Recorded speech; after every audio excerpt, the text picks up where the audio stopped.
Hey guys, I noticed that there was a lot of people sharing different resources for education on the Quarantine University, and I want to show you guys a quick tutorial on how to use Air Force IT e-learning. It's a really great resource that's completely free for active duty Air Force members. So once you log into Portal, all you need is a CAC reader in order to get here, so you can do it from home or from work. I will just go to quickly and search IT e-learning. Sorry, excuse me, Air Force e-learning. They changed the name a few years ago. It's right here, Air Force e-learning. So open up that guy.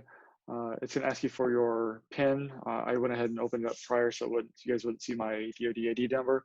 And it looks just like a regular library or other website.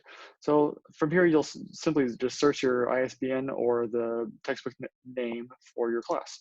So here's the syllabus for my class. And let's pull up this SAS Essentials Mastering SAS textbook, the ISBN number, and it pulls it up relatively quickly. And it shows this is the book that I need for my specific class. Once you launch it, it'll show up as a PDF viewer. It's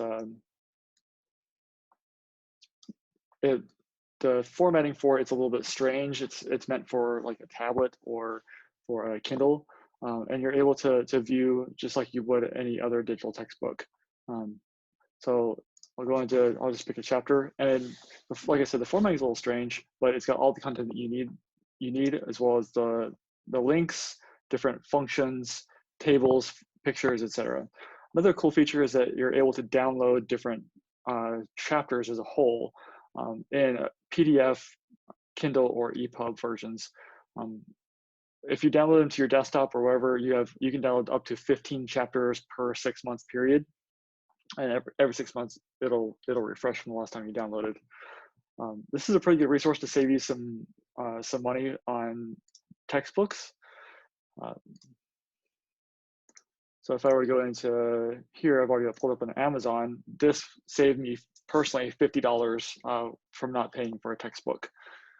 In addition to textbooks for college, it's also got a bunch of different things for certification. So if you're using Air Force Cool, you want to use some of these courses to help amplify your studies to pass your tests, or if you just want to get better at your job, or if you just have something that interests you and you want to get familiar with it or get better at it, there's a bunch of different topics in here for you to use. So since this is really meant for IT professionals for the most part, though it's growing into other fields, let's look at Cisco certifications, just to give you an example of what is available. So once it loads, you'll have, it's got a bunch of different courses that are half an hour, 45 minutes long, different, I don't know what all this stuff is because I don't know much about Cisco, but I just know it's a common thing, as well as books, videos, and other resources, as well as there are people within the community that have that are into this as well. I have honestly never used the community feature. I just know it exists. For those non-tech professionals, if you're in the FSS and you're looking at, or a CSS and you're looking at HR fundamentals or first sergeant, there's a bunch of different HR certification materials that you can use for whatever you want. I really appreciate everyone that has posted up thus far on the Quarantine University. Hopefully we can keep this going and help each other out. Thanks for your time.